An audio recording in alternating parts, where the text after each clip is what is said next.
probably say that they have reduced the prices of fertilizer. But there are countries, there are parts of this country which don't even need fertilizer.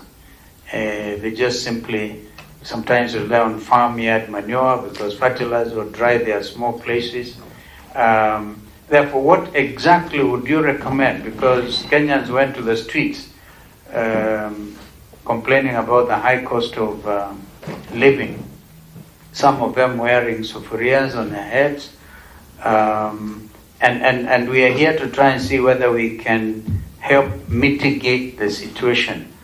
And here, there's political goodwill, I think, from both sides. You say that sometimes there's lack of political goodwill, but the reason we are sitting as NADCO, National Dialogue Committee, illustrates the fact that we, at least the political leadership, is united in trying to come up with a solution. One area is you have not talked about high taxation, for example, but you talk about progressive. I like this, progressive taxation, and not coming up with a straight hammer and say you pay 10% VAT or 18%. Right now the problem is 16% VAT on fuel, which has created a big problem in the country. So in the immediate term, what would you recommend that this committee can consider? Thank you. I've spoken for very long, but I really wanted to appreciate your contribution. Okay. Yes, Omar? Please, if you can just restrict the first questions just to after, then we'll come to the other people here. Thank you for your very insightful presentation. SEED has been a very reputable organization for many years that we've had a reference point to. Just one issue that I wanted to get your further thoughts on is the sustainability of subsidies. You talked about some of these intervention measures that are supposed to be austerity or safety net for the most vulnerable in society. So what do you think is the sustainability of subsidies and its economic efficacy in the long term? Number two, you talked quite a bit about external factors. What are these external factors that you are trying to allude to? Thirdly, it might not be directly related to you, but it was mentioned to a certain extent by Masinde, who said that there really might not be a correlation in the hiking of the price of fuel to that of the tax increase or the VAT increase.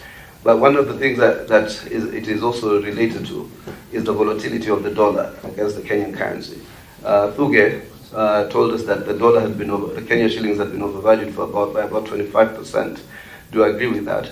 And what is causing this volatility of the shilling and other currencies against the dollar? Is it the interest rates having been higher in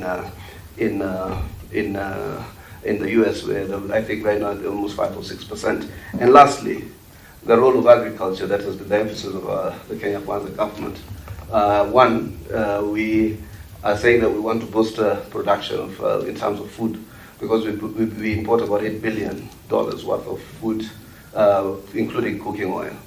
So we've invited investors from Indonesia to come and do local manufacturing of edible oils, and we have tried to do this fuel subsidies on agriculture, and God's mercy has sent us rain. But what we wanted to make the frontier in terms of this economic transformation is pegged on agriculture. Do you think it's a right priority, helping the farmers to produce more so that we ease the demand on the dollar and probably help make sure that we have more economic, the food prices of food are lowered?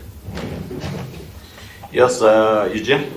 Thank you very much. I think first of all to thank Muliro and the other presenters, and to say I think he has really raised what the other presenters had